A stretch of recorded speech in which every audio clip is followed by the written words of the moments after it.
India is the third largest automobile market globally, contributing a remarkable 7.1% to our nation's GDP.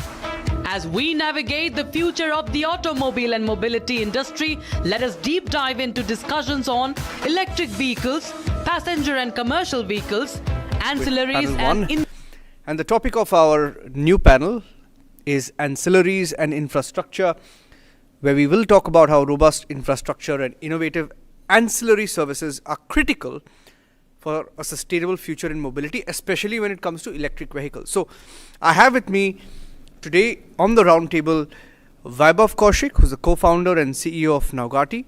I have Himanshu Singh Raghuvanshi, who's the founder and COO of CapGrid.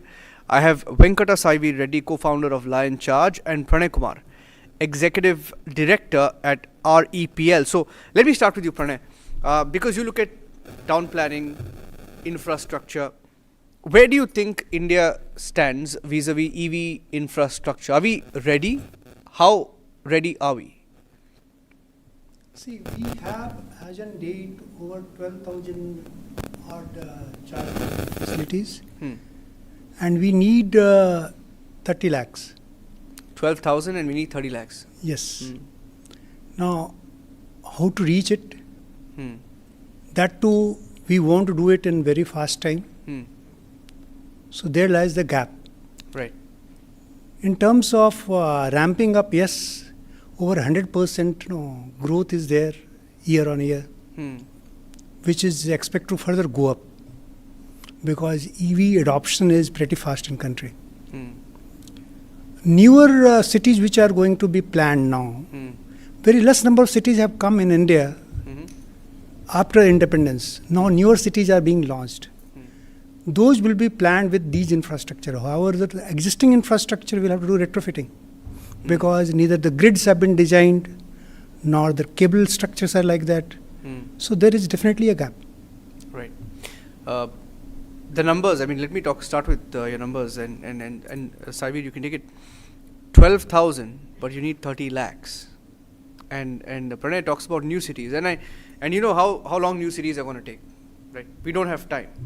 So how do you meet this challenge? Correct. Actually, to start with, the ancillaries are actually working with startups and OEMs in terms of manufacturing for the EV charging components, which is your power modules and cables.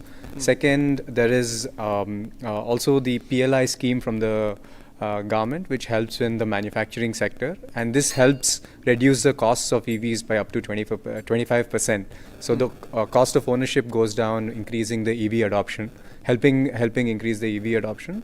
And the third and the most important thing that that is being worked on is ancillary companies are working with the National Skill Development Corporation. There's going to be about 5 million jobs created in the EV charging space and the EV ecosystem by 2030. Right, by 2030. By 2030. So 2030. How many million jobs? 5 million. 5 million. Yeah, Okay. direct and indirect. So the ancillary companies are working with the NSDC to train and place the workforce into these positions. So yeah, definitely there is a gap, but there is also the push coming from the government to support the supply and demand side of it.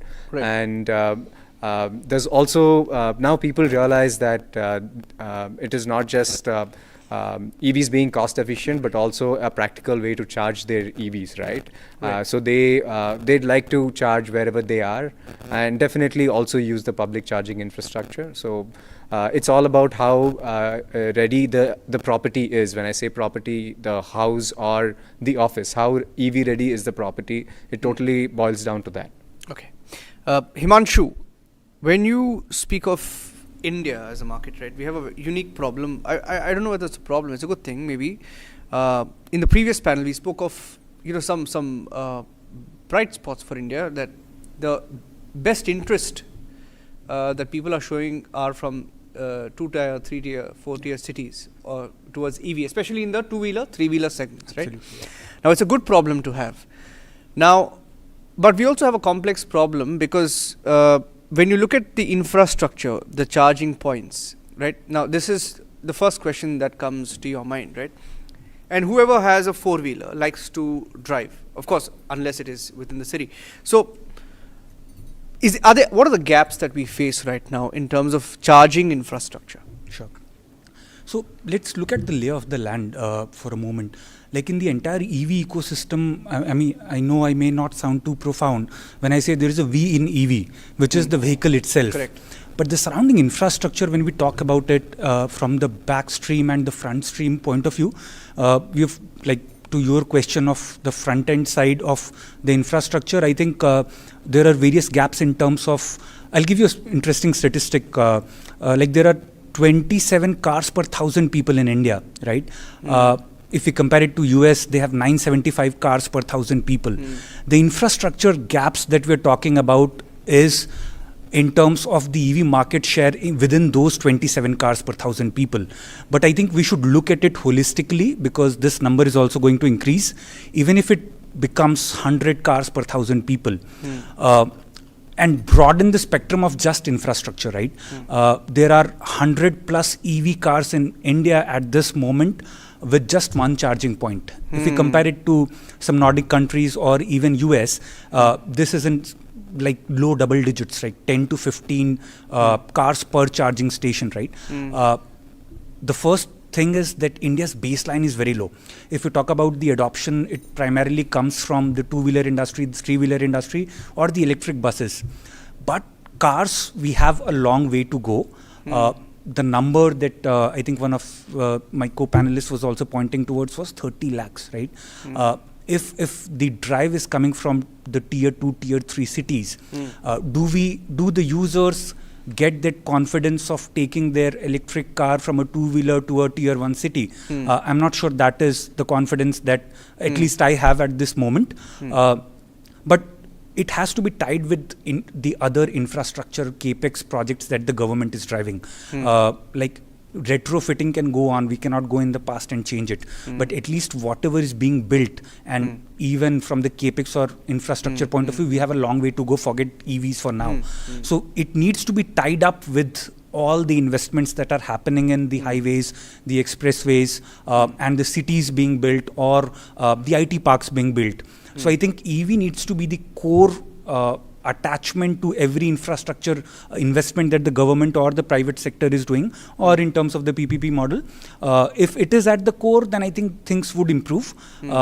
Until then, we would only see a spike in adoption for two-wheelers, three-wheelers, which are primarily used for the last mile or intra-city travel. Yeah, I mean, I mean, we had an interesting conversation before coming into this conversation about controlled EV travel, like you know exactly where you're going versus you know, just driving out of, let's say we're sitting in Noida, right? And you can take this question, Web, of one of you were giving me that example of, you know, you would take a long drive with your EV, let's say Delhi to Mumbai, right? Or Delhi to I mean on your major highways, but you wouldn't do the same when you're traveling from Noida to Lucknow. Right? Now, how do you change that? In your view, and you track how infrastructure is built for, I mean, that's what you do, that's your area of expertise. Do you see that change over time? So, you know, you rightly pointed out, the thing is that for major highways, the only pit stops that are there are petrol pumps, right? Fuel stations. Yes. So what we are seeing change, you know, what we're seeing evolve in India as a whole is that the petrol pumps on highways, you know, all the major OMCs have their own versions of the highway petrol pumps. So they're converting them into mobility stations, right? Where you have like a proper pit stop like system where you'll have some restaurants, cafe, and you know, maybe some resting area for truck drivers, right? Because you know, that gives an opportunity for people, if they're charging their vehicle, they can sort of go around, spend close to an hour, right? When the vehicle is getting charged. So the companies are converting these conventional petrol pumps into a mobility station where they'll have petrol, diesel, CNG, electric. You know, even when hydrogen comes in, you'll have, you know, hydrogen dispense, you know, hydrogen cell set up there, right? Stations there. We are also seeing that, you know, Reliance particularly has set up a lot of these charging stations, you know, BP Pulse you'll see, right, across the country. And they've tied up with major charge point operators for this. So in terms of the discoverability aspect that you're talking about, we still have a long way to go. Not just for EVs, but for all greener alternatives. Even for CNG, I'll give you number here. We have close to 7,000 CNG stations in India, as opposed to 88,000 petrol pumps in the country, right? We still have regions in the country where the penetration of CNG stations is not as high, right? EV, on the other hand, the infrastructure cost, the setup cost is much higher, right? So it'll also take a very long time to sort of get to base. That reminds me of a point.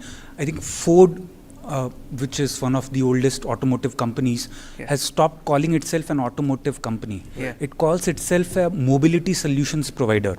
So even the automotive companies are widening the scope. Like why does the government control the fuel stations? Because processing it is huge capex, and it is of strategic interest to any particular nation. So the government had a say there. But as far as electricity or charging stations are concerned, the government can only do as much, right? So these mobility solutions providers also, a part of the responsibility also falls to these mobility solution providers in terms of not just providing the vehicle, but also contributing in the infrastructure, which was not seen in the traditional IC vehicles. So even to add to this, the problem is that most of the existing players in the EV charging space are building their own closed-off ecosystems, right? So if say you buy an EV car, like you're already contemplating one. So you get a car, you'll have to download 20, 30 different apps if you want to go to a charging station and actually operate that charger, right? So one good thing is that, the charging stations would soon be on the ONDC network, right? So you can use one app to operate any other charging station. You don't have to use, that particular entity's charging app. So I think that is a good way forward in this direction. So, Saivir, if I can ask you this because you look at primarily charging stations, that's charging infrastructure is your area of expertise. Is there another complex problem that the EV industry faces in terms of having a universal charging system, right? You were explaining how the two-wheeler charging system is different from the entire four-wheel universe. Yes. So four-wheelers, now we already have a standard. Like all different OEMs have the same charging standard when it comes to four-wheelers. It is also the case with two-wheelers. With last year, the government standardizing one particular standard for DC fast charging even for two-wheelers. So that's an interesting improvement in this space. And this will only help more charge point operators like me to set up these chargers that will also cater to all the two-wheelers available in the market. Right now, we just have a very basic solution for two-wheelers, which is largely being even three-wheelers.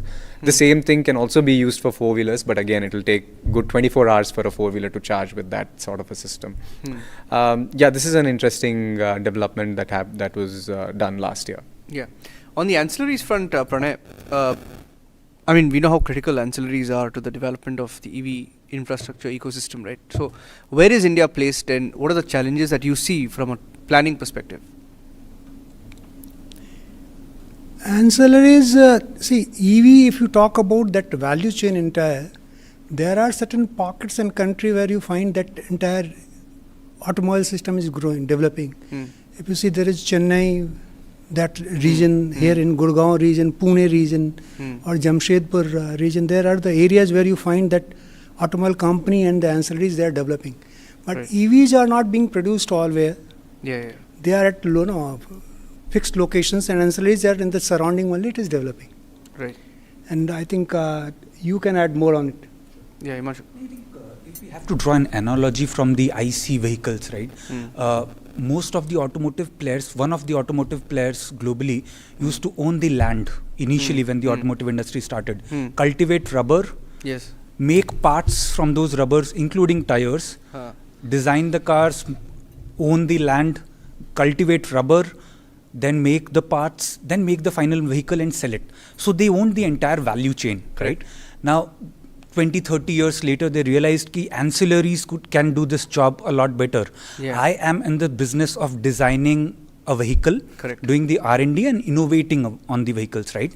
So ancillaries emerged in the IC era also, and it took good 5-6 decades. If I pick the example of India, I think till the late 70s and early 80s, there were just 2 companies that used to manufacture bolts. I'm talking of a very small part that goes into a vehicle.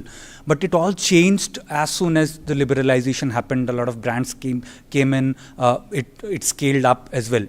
A similar trajectory can also be seen with the EV landscape in India, right? There are more than 20,000 plus ancillaries catering to the IC vehicles right now. But less than 5% of these ancillaries are ready for the EV revolution. If you look at the bigger players, they have invested in the bigger tier ones, so as to speak, the suppliers, the ancillaries. They have made good investments towards it, but a large part of it still remains untouched because the R&D budgets for these smaller scale suppliers are relatively lower. It is the responsibility of the OEMs to invest in the R&D part of it as well. So I would still call it a very, very nascent phase, because most of the discussions that we said, like I said, EV, there is a vehicle around which the entire charging backend and the front end operates.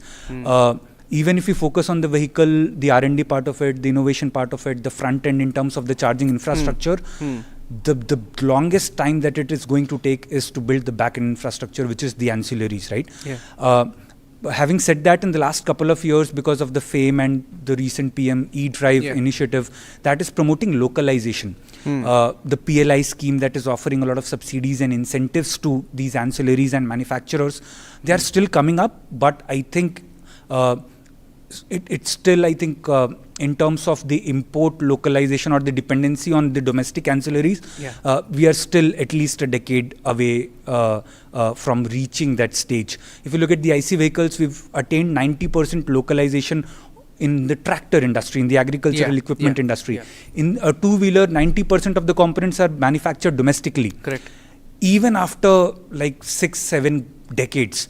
So for EV, we are a good decade away, but I think these schemes will promote ancillaries to invest more. So let me put it this way. How much are we dependent on China? I think substantially in terms of the battery tech, but companies are still trying to build indigenous technologies, but it'll still take, as you mentioned, more than a decade to match that level of quality. Okay.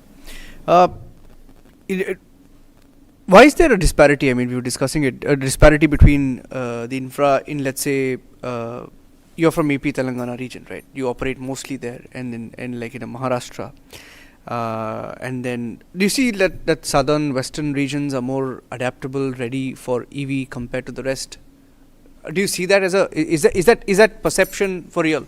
It's not a perception, it's a reality. See, wherever people adopt the EV vehicle first, it goes hand in hand. Naturally, that entrepreneur will tap those regions first to provide that infrastructure. Like IT industry, wherever they were there, and particularly in, say, Bangalore, they started buying EV for their local travel, intracity travel. Naturally, they needed this. They first kept thing in their residence. Weekend, they wanted to travel. Entrepreneur spotted this opportunity. And rightfully, they provided it along the route they wanted to travel during the weekend. Yes. And that facility emerged. In fact, if you look to the different strategy, what people are adopting, I was, making a study, being a consultant, we were making a study, what type of strategies people are formulating. There are different strategies. If you look to manufacturer versus battery, charging solution provider, there is a strategy coming. There is a strategy emerging between manufacturer and old conventional fuel charging station, which is becoming now energy charging station. There is a strategy coming between government focus, then there is a technology provider. Some examples are there. Like static, if you look to, there is a solution provider. They are tying up with all variety. They are tying up with HPCL, BPCL, and then they are providing. Why BPCL is tying up with them? They want to become more stability related. As a result, they want to go to 7,000 outlets. They want to convert to energy charging. Means they will become mixed. So is the case. People are going like MG Motors. These are manufacturers. So is the case. Tata Motors. They are manufacturers. They are going to some solution provider and providing. Some solution. Like MG is providing with, I think, BPGO, one solution. They're trying to take it. Actually, MG just launched their eHub app, and all the trusted CPOs are on that platform, where all the MG users can navigate to different operators. It is not just Lion Charge or anybody else, but they have the entire pool of the chargers. Like you said, right? It's all there's a disparity in terms of location as well. Yes. So MG got everybody together. Similarly with Tata as well. So now OEM themselves are bringing up their own aggregator apps, and this is helping them drive their sales and build confidence in their own customers. I think this has to do with the whole connected car experience, right? So when you have the infotainment system, you also have the app that powers it. So all these OEMs have an app that they give once you sort of buy a vehicle from them. So it's like through that app you can also book your service. So everything related to the car is available on that app. Also charging comes under that. Yeah, and what are the challenges you face with this connected ecosystem? I mean, is it practical? Is it no, it's actually good. It helps increase reliability with the customer, and also for the charge point operator, it helps drive traffic. Right? We want utilization. That will encourage us to add more stations, and that will help people buy more vehicles. So it's a vicious cycle once you start it. Yeah. But if you remove the software aspect from a car or a vehicle, it would not even be 10% of an experience that you have. You think of players like Google and Uber making driverless cars. These are not even automotive companies. So a car has become more software than metal right now.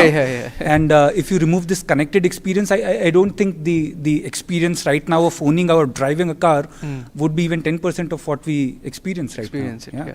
And also, you would have all these OBD players, coming in just to know where the vehicle is. So once you have this whole connected car experience, all these newer variants will have it, right? Yeah. So the benefit is that you don't have to have a separate OBD device that you insert into the vehicle. The 2 points which I wanted to add. One is Google tying up with electric pay to give a person which range, what charging facilities existing, the nearest me and all. And interoperability between 2 players, like Static is also entering with tie-up with some other. So if their vehicle moves to some other region, they need not have to again download another app. That will happen through ONDC. Yeah, ONDC will be the largest platform. If ONDC happens, then that will most definitely happen. Like we saw some pilots with the food delivery apps earlier this year. Right? That will happen. They're running that pilot in Bangalore. Himanshu, how do government policies affect the ability to implement these infra projects on the policy front, right? The government has a vision, and that vision is to have 30%, I think, if I'm not wrong, 30%, right? EV coverage by 2030. Yes. Yeah, that is in annual sales. In annual sales. Do you think they can get there? What are the challenges in your view on the policy front? Right. I think in terms of on the policy front in the last half a decade, I think we've seen major action. FAME 1 and FAME 2 have been the primary drivers of EV adoption from the consumer point of view. Right now, I think a couple of days back, I think the central government notified of the PM e-drive scheme, which is a little more holistic in terms of including a lot of push for the EV adoption from the consumer point of view. Also in terms of the charging infrastructure, I think there is an outlay of 2,000 crores, if I'm not mistaken, that's allocated only for the developing the charging infrastructure. And is that enough? 2,000 crores? Is that enough? It's a good start. 2000. This is largely focused on highway charging, right? Largely focused on highway charging for intercity commute. Okay. Right, everybody who owns an EV right now is able to drive only within the city. Yes, from home to office to home, or just another 30 kilometers, but not drive to another city like we were just talking about Noida to Lucknow. But in India, like if you look at again the point that we were discussing, 30% in annual sales, I think 2-wheelers and 3-wheelers may help us get there. 3-wheelers have got, have more than 60% market share of all the 3-wheelers being sold. It comes from the L3 and the L5 variants, like the electric vehicles. So 3-wheelers maybe will reach there sooner. But if we have to look at it holistically, 30% of the entire sales, we should aim to sell 30% electric cars out of every 100 cars being sold. For that, I think a huge investment is also required. I think a lot of incentive programs should continue at least for the next good part of the next decade, if we ever hope to reach there. Yeah. Again, my point. Why you don't sound very optimistic? Because we understand. No, that's why I'm asking. Let's have a frank conversation. I mean, you don't have to be diplomatic about it. I wanted to add there. Real issues. And I wanted to add there in terms of numbers. See, typically 80%, he was confirming just before this conference started. 80% is either domestic or that commercial where you are putting your vehicle in that office. Yeah. 20% is what you otherwise need for the public. Yes. So 30 lakh out of which you need 20%. That means 6 lakhs what you need for the public charging. Yeah. For the public charging, that the typical facility will charge minimum 35 lakhs for if you are putting one charging station. If you are putting 4, around 1 crore is what you are spending. Now 1 crore, that means you are covering 3-4. And in case you are wanting to reach that number, around 2 lakh crore will be required that investment. 2 lakh crore. Yes. And there's an outlay of 2,000 crore right now. It is a government investment. I understand that. Entrepreneurs have to bring the balance. You look at the Japanese car companies. Yeah. I mean, how many EV models can you name from a Japanese car manufacturer? We'll struggle to name even one. Yeah. Hybrid technology has existed for the last good 2.5 decades now, right? Why are these car companies a little reluctant to come up with a lot of new EV models, right? Even you look at the last 6 months, you would have 10 new variants being launched in the IC segment, right? So car manufacturers are also shying away a little bit in terms of the push, in terms of coming out with new models, only because of a lack of infrastructure in the country, right? Now, as I said, I feel as compared to the petrol and the diesel fueled vehicles, wherein the government had a majority of the work to do, here I think it needs to be a distributed ownership in terms of who takes the onus of setting it up. We are a lot more technology driven than we were 50 years back. Yeah. So I think a lot of startups like the people sitting in the room, along with these mobility solutions providers or the automotive companies, have to take the lead. Let's say a decade back, who would have thought an MG or an Audi or a Mahindra would tie up with startups to focus on the charging infrastructure, right?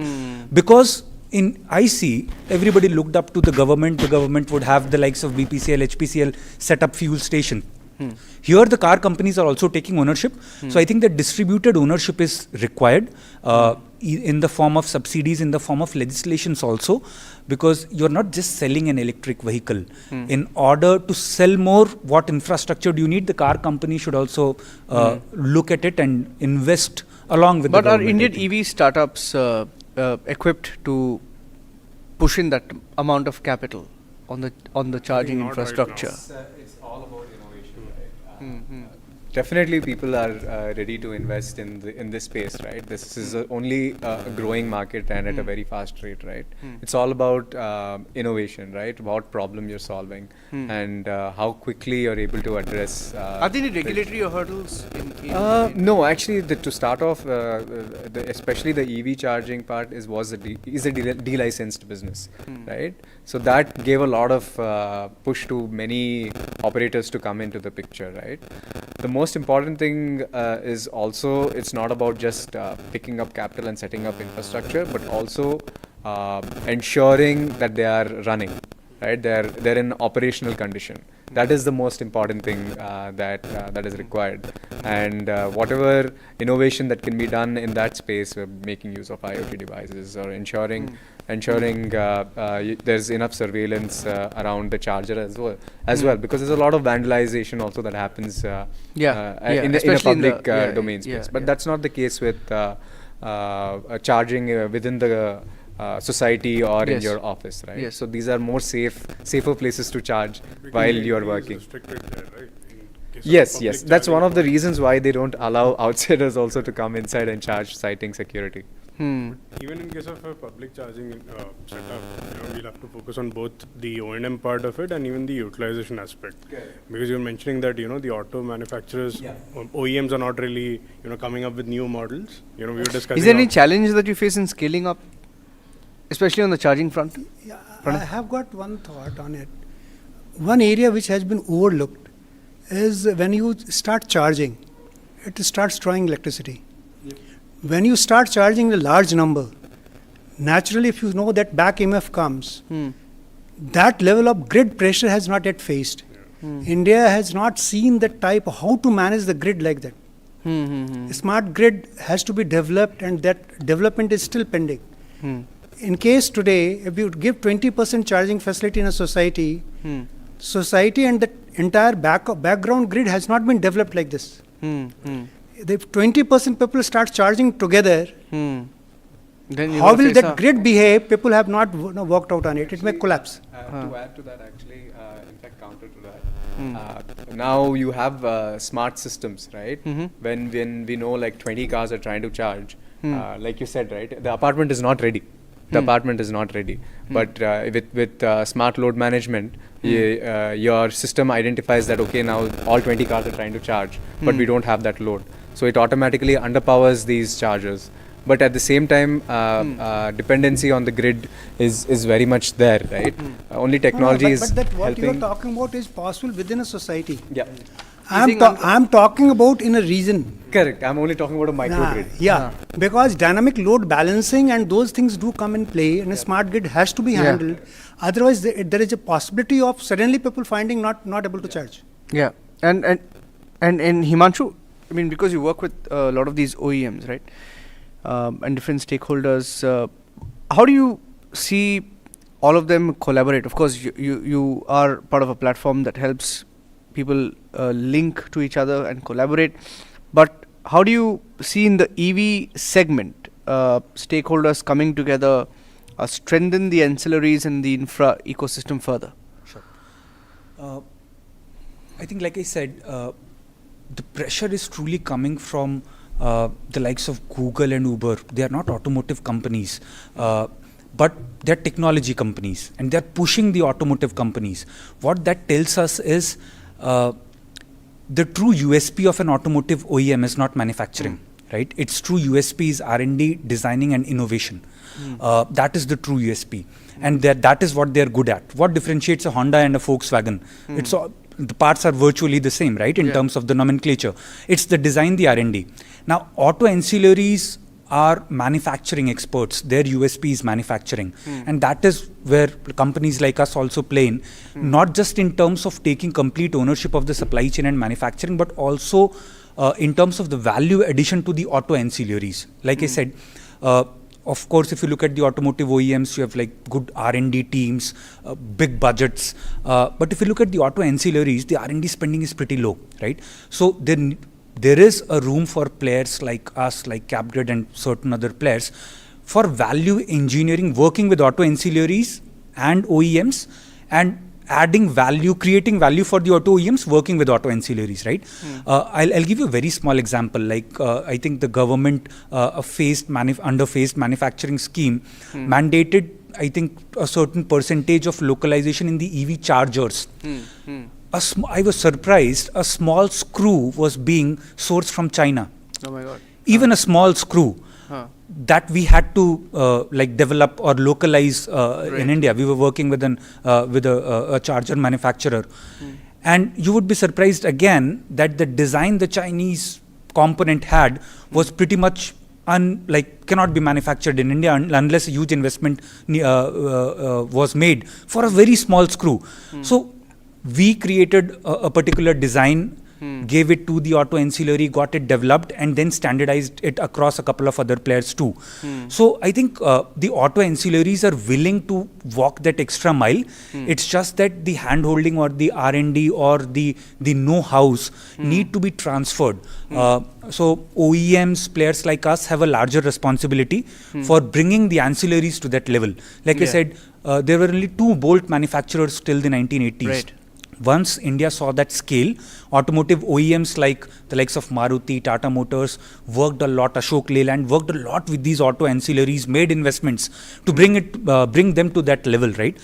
A similar story needs to be written again.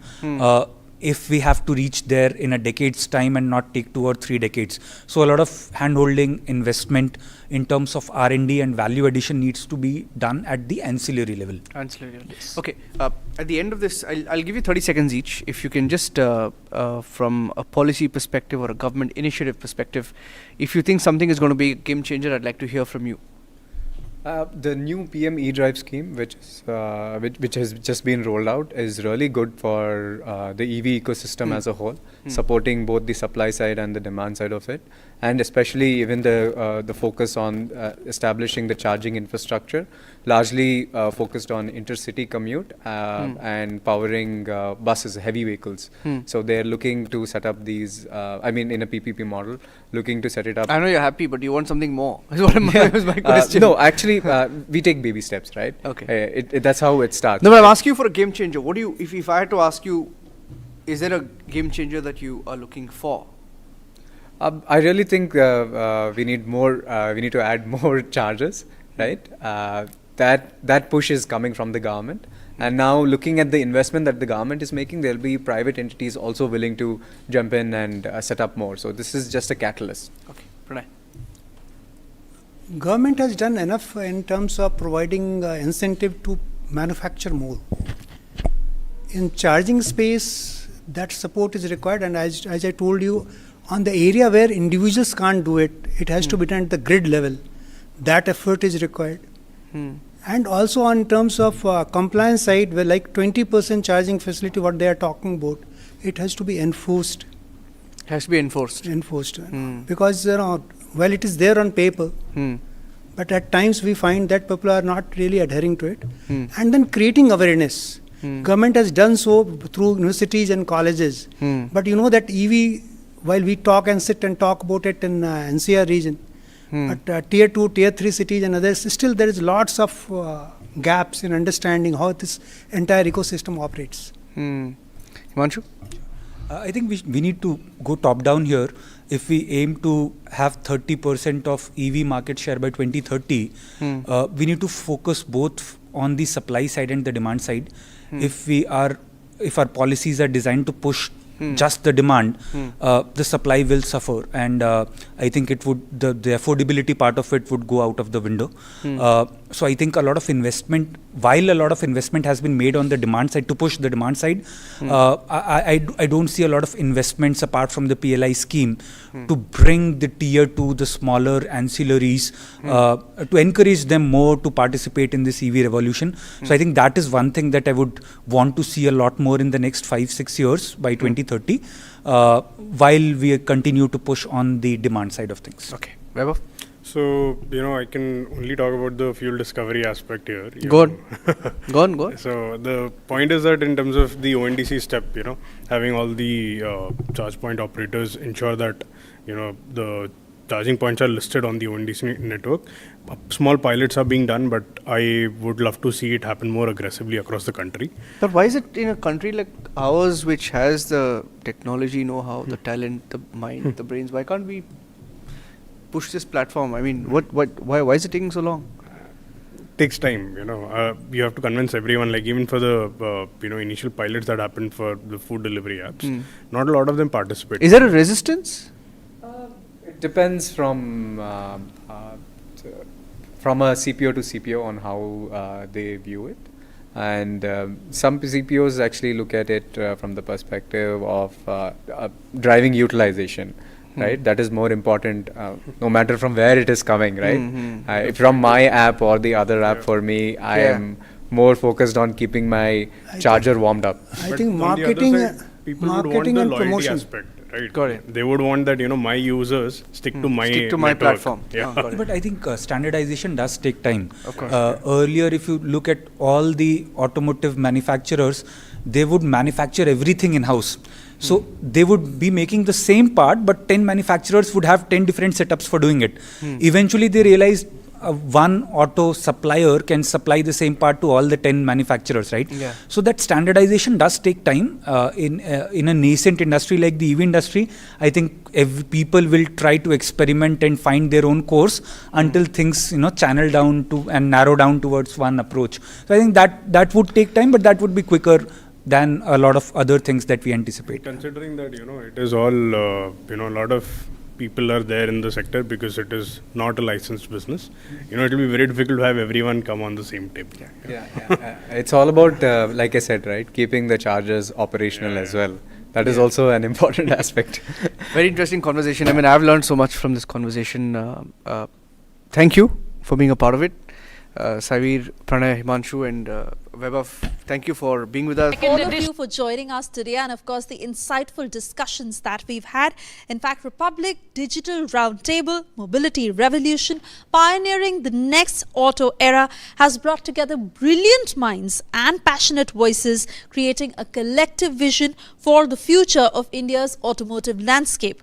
We look forward to the impact that today's discussions will have, and of course to reconvening soon to continue this vital journey towards a mobility revolution. Thank you. Market globally, contributing a remarkable 7.1% to our nation's GDP. As we navigate the future of the automobile and mobility industry, let us deep dive into discussions on electric vehicles, passenger and commercial vehicles, ancillaries and infrastructure, policy and regulations. Industry pioneers and thought leaders will unite to explore the future at the second edition of Republic Digital Roundtable, Mobility Revolution, pioneering the next auto era. Only on Republic Digital.